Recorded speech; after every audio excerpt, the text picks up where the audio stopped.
Seria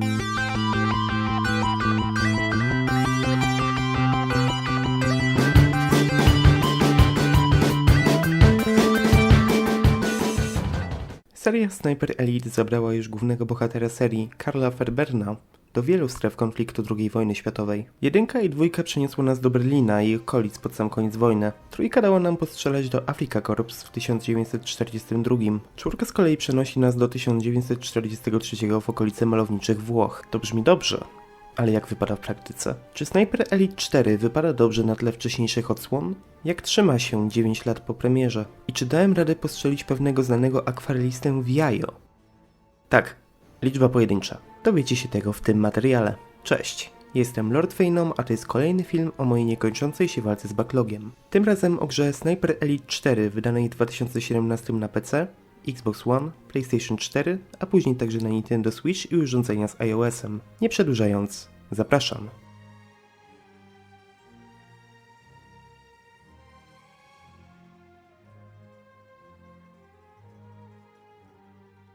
Studio Rebellion, jeśli chodzi o serię Sniper Elite, już w 2 wypracowało formułę, która działa i sukcesywnie ją rozwija z każdą następną częścią. Dlatego na pierwszy rzut oka można odnieść wrażenie, że gry mimo przeskoku generacyjnego wyglądają niemal tak samo. Nic bardziej mylnego, choć diabeł tkwi w szczegółach. Ale po kolei. Sniper 4 zaczyna się tak jak Hitchcock przykazał, czyli od eksplozji. Niemcy stworzyli we współpracy z faszystami nową, rakietową broń kierowaną radiem, która jest w stanie odeprzeć planowaną na Włochy inwazję. Karl Fairbairn, snajper i nasz protagonista, ma więcej niż jedno zadanie. Schwytać twórcę tej broni, zniszczyć wszystkie jej egzemplarze oraz wesprzeć lokalny ruch oporu. Fabuła nie zaskoczy tu absolutnie nikogo. Zwroty akcji są przewidywalne i nie zmieniają absolutnie nic. Natomiast jest jedna rzecz, którą 4 robi znacznie lepiej od swoich poprzedników. Mianowicie Karl dostaje tutaj znacznie więcej interakcji z innymi ludźmi, co pozwala lepiej nakreślić, jaką jest osobą poza cechami typowymi dla snajpera. To pragmatyk, który więcej mówi do siebie niż do innych, ale jest dobrym słuchaczem. Jeśli może komuś pomóc po drodze do głównego celu, to na pewno to zrobi. Nie jest to specjalnie głębokie, ale na pewno jest to progres względem poprzednich odsłon. Mimo to fabuła jest wciąż tylko pretekstem, żeby wysłać naszego bohatera na różnorakie misje. Tych jest w podstawowej grze 8.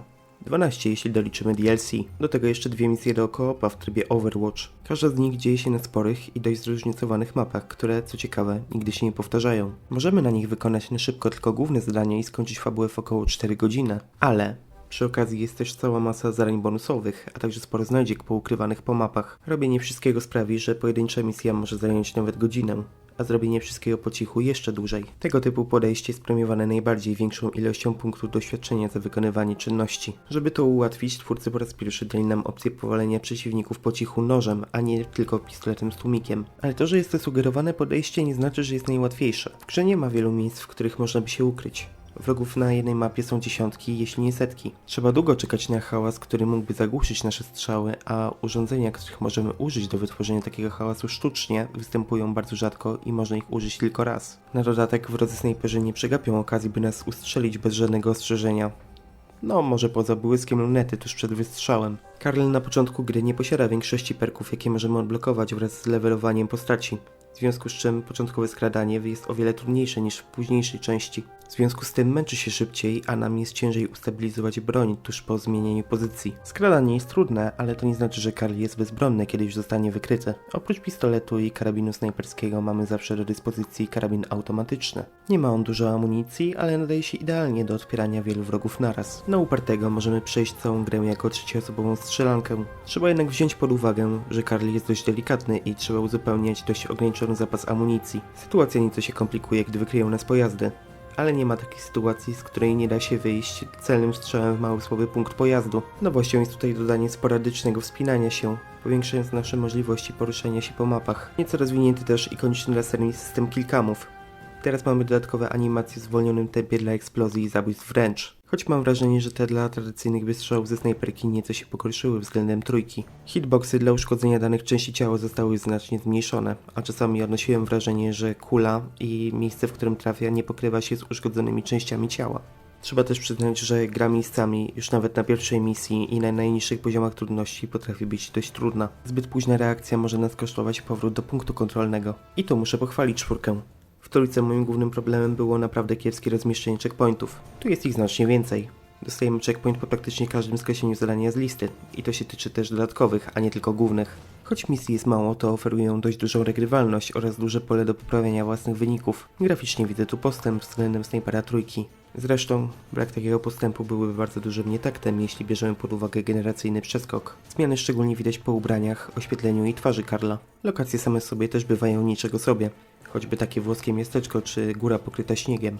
Z drugiej strony mamy dźwięk, który nie wyróżnia się jakoś specjalnie. Nie doświadczymy tu muzyki, która jakoś specjalnie się wyróżni. Bardziej rzucą nam się w uszy odgłosy wystrzałów oraz w większości kompetentny voice acting. Karl oraz przeciwnicy mówiący głównie po niemiecku i włosku robią świetną robotę. Gorzej z postaciami pobocznymi mówiącymi po angielsku i fałszującymi akcent. Tyle o podstawowej grze.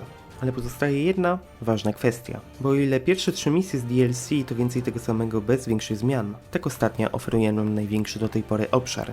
Największą wolnością w możliwościach eliminacji celu oraz najbardziej wymagającymi przeciwnikami. Misja o bardzo jednoznacznej nazwie Cel Führer. Dodatek ten przenosi nas na wyspę, na której zadanie Karla zostaje nagle zmienione przez pojawienie się Adolfa we własnej osobie lub jego sobowtóra. Ciężko powiedzieć. Sam protagonista nie jest pewien po podobnej misji w Sniper Elite 3. Tak czy inaczej, dodatek oferuje nam kilkanaście sposobów na pozbycie się jego mościa. Od standardowego postrzału po zatrucie zupy, czy na przykład tradycyjny dla serii postrzał w jądro. Bo właśnie dzięki temu można się dowiedzieć, że Adolf miał tylko jedno jajo.